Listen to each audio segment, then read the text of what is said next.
நீ எல்லாம் மனுஷியே கிடையாது, காட்டு மிராண்டி. நீ என்ன கத்துனாலும் நான் கதவை திறக்க போறதில்ல. இங்க பாரு. ஓகே ஓகே பாரதே, ப்ளீஸ் ப்ளீஸ் வந்து கதவை திறந்து விடு. நீ என்ன பண்ணிக்கிட்டு இருக்கன்னு தெரியுமா? நல்லாவே தெரியும் பவானி. எனக்கு என்ன ஆச்சரியம் தெரியுமா, நீ உயிர் பயத்துல இந்த பாரதிய பார்த்து சொன்னதும் நான் ஷாக் ஆயிட்டேன்.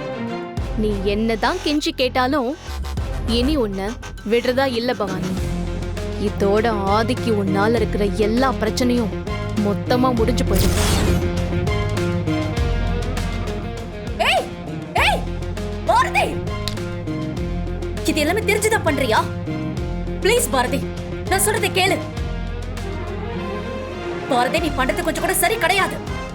ப்ளீஸ் இத பாரு பாரதி, உன்னால இதெல்லாம் பண்ணிட்டு தப்பிச்சு போக முடியாது. அடுத்தவங்க சொத்தை ஆட்டைய போட நினைக்கிற உனக்கே பண்ற தப்பெல்லாம் பண்ணிட்டு தப்பிக்க 1000 வழி இருக்கிறப்போ எனக்கு ஒரு வழி கிடைக்காமலையா போயிடும்? அதெல்லாம் நான் பாத்துக்கிறேன். நீ நிம்மதியா போய் சேர்ற வழிய பாரு.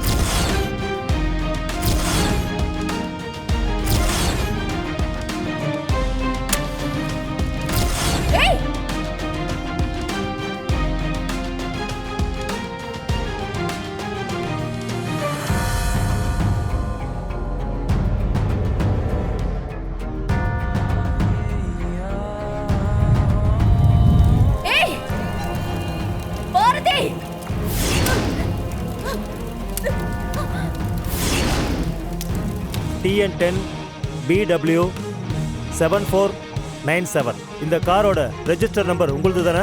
ஆமா, என்னோடது தான். ஏமா, நீங்க பார்க்கிறதுக்கு நல்லா பெரிய இடத்து ஆள் மாதிரி இருக்கீங்க, ஆனா நீங்க நடந்துக்கிறது அந்த மாதிரி இல்லையே. ஹலோ, நான் யாருன்னு தெரியாம பேசிக்கிட்டு இருக்கீங்க. அட சும்மா இருமா, எல்லாம் தெரிஞ்சுட்டு தான் பேசிக்கிட்டு இருக்கேன். உங்களுக்கு கொஞ்சம் கூட அறிவே கிடையாதா? பண்ற வேலையெல்லாம் சின்னத்தனமா இருக்கு. இவ்வளோ சீப்பாவா நடந்துப்பீங்க? ஹலோ, என்ன பேசுறோம் யார பேசுறோம்னு தெரிஞ்சுக்கிட்டு பேசுங்க. உங்க இஷ்டத்துக்கெல்லாம் பேசுறதை கேட்க வேண்டிய அவசியம் எனக்கு இல்ல. சும்மா நீங்க பாட்டுக்கு வந்தீங்க, தேவையில்லாம கண்டதையும் பேசிக்கிட்டு இருக்கீங்க. கொஞ்சம் மரியாதையா பேசுங்க. உங்களுக்குலாம் என்னம்மா மரியாதை? உங்களுக்குலாம் அதுக்கு அர்த்தம் தெரியுமா? சார், முதல்ல என்ன விஷயம்னு சொல்லுங்க. தொலையும் புரியாம காலம் புரியாம பேசிக்கிட்டு இருக்கீங்க. நீங்க நினைக்கிற மாதிரி நான் எதுவும் பண்ணல. எதுவுமே பண்ணலையா? நேத்து நைட் உங்களோட காரை வச்சுக்கிட்டு நீங்க ஆடின ஆட்டம் என்னன்னு தெரியுமா? போலீஸ்காரன் கண்டதையும் பேசிக்கிட்டு இருக்கான். இந்த பாரதி கண்டிப்பா என்னமோ பண்ணிருக்கான்.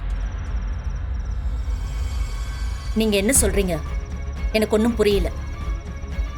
என்ன நடந்துச்சுன்னு விவரமா சொல்லுங்க. நேத்து நைட்டு கமிஷனர் ஜீப்பு எதிரில் வர்றது கூட பார்க்காம அவர் வந்த ஜீப்பையே இடிக்கிற மாதிரி போய் பயமுறுத்தி இருக்கீங்க. டிரைவர் தடுமாறி போய் குழிக்குள்ள விட்டுட்டாரு. நீங்க ஏதோ தப்பா புரிஞ்சு பேசிக்கிட்டு இருக்கீங்க. அப்படிலாம் நான் பண்ணவே இல்லை. இப்படிலாம் சொன்னா நீங்க தப்பிச்சிருவீங்கன்னு நினைக்கிறீங்களா?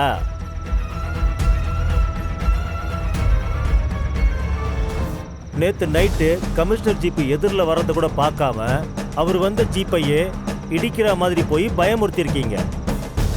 டிரைவர் பயந்து போய் வண்டியை மரத்து மேல மோதிட்டாரு. யார் அது தார்மாரா போறது? வண்டி நம்பர் நோட் பண்ணியா? நோட் பண்ணிட்டேன் சார். உங்க காருக்கு 2 லட்சம் ரூபா ஃபைன் போட்டிருக்காங்க. அது மட்டும் இல்ல, உங்க காரை உடனே சீஸ் பண்ணி எடுத்துட்டு வர சொல்லிட்டாங்க. ஃபைனை கோர்ட்ல கட்டிட்டு கேஸை நீங்க பாத்துக்கங்க. கார் எங்கம்மா இருக்கு? சார், அதோ அங்க பாருங்க.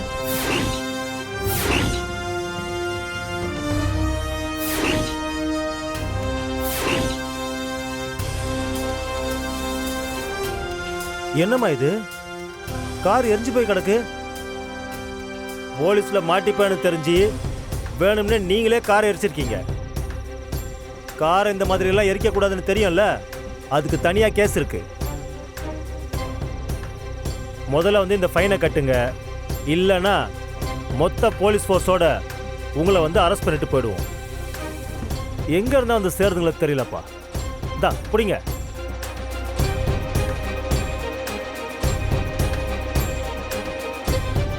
இந்த மாதிரி ஆளுங்க பண்ற பிரச்சனையால ராத்திரி பூரா வேலை வேலைன்னு நின்று கடைசியில் என் பொண்டாட்டிக்கு எனக்கு பெரும் சண்டையா போச்சு. எல்லாம் என் நேரம். வாங்க போலாம். தமிழ் ரெடியா? Very good. மார்க்கில் போய் நில்ல. போ.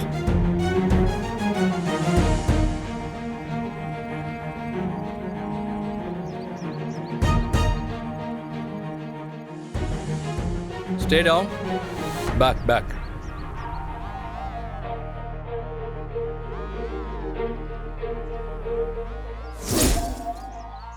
Yes.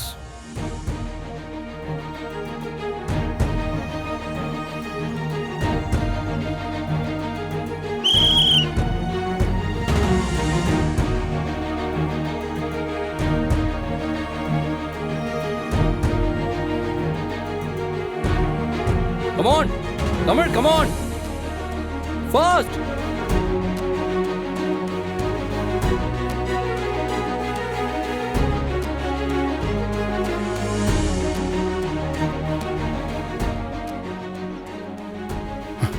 Da, kudi.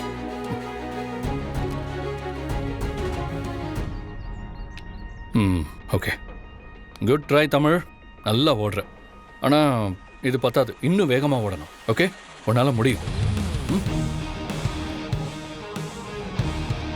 Very good. That's the spirit. சரி, நீ ரிலாக்ஸ் பண்ணிக்கோ.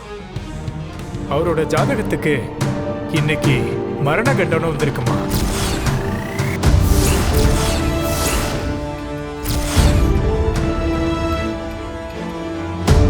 என்ன சாமி சொல்றீங்க? உண்மையதாம்மா சொல்றேன். நானே ஒரு நிமிஷம் இத பார்த்ததும் பதறி போயிட்டம்மா. உனக்கு அந்த கடவுள் தாமா அறிகுறியை காமிச்சிருக்காரு. அதனாலதான் நீ இப்ப என் முன்னாடி வந்து உட்கார்ந்திருக்க. இப்ப என்ன பண்றது சாமி? எனக்கு ரொம்ப பயமா இருக்கு. பயப்படாதம்மா. இந்த உலகத்துல மனுஷனா பிறந்த எல்லாருடைய வாழ்க்கையிலும் ஒரு நாள் மரண கண்டம் வந்துட்டு போகும். இப்படி ஒரு கண்டம் இருக்குன்னு தெரியாமலேயே அத கடவுள் அருளால கடந்து போற எத்தனையோ பேர் இங்க இருக்காங்க. இந்த கண்டத்திலிருந்து தப்பி பழைக்கிறவங்க எல்லாரும் ரொம்ப நாளைக்கு நல்லா வாழ்வாங்க. இது ஆண்டாண்டு காலமா நம்ம ஜோதிட சாஸ்திரத்துல சொல்லப்பட்டிருக்க விஷயமா. இத கேட்கிறவங்க மூட நம்பிக்கைன்னு கூட சொல்லுவாங்க. ஆனா அது உண்மை கிடையாதுமா. இந்த உலகத்துல இருக்கிற ஒவ்வொரு உயிரும் இந்த பிரபஞ்சத்தோட தொடர்புல தான் இருக்குமா. இந்த மாதிரி கஷ்டங்கள் வர்றப்ப நாம கடவுளை நம்புறதை தவிர வேற எந்த வழியும் கிடையாதுமா. நம்ம முன்னோர்கள் செஞ்ச பாவம் தான் நம்மளை வந்து சேரும். அதுதான் மரண கண்டமா நமக்கு வந்து சேரும்.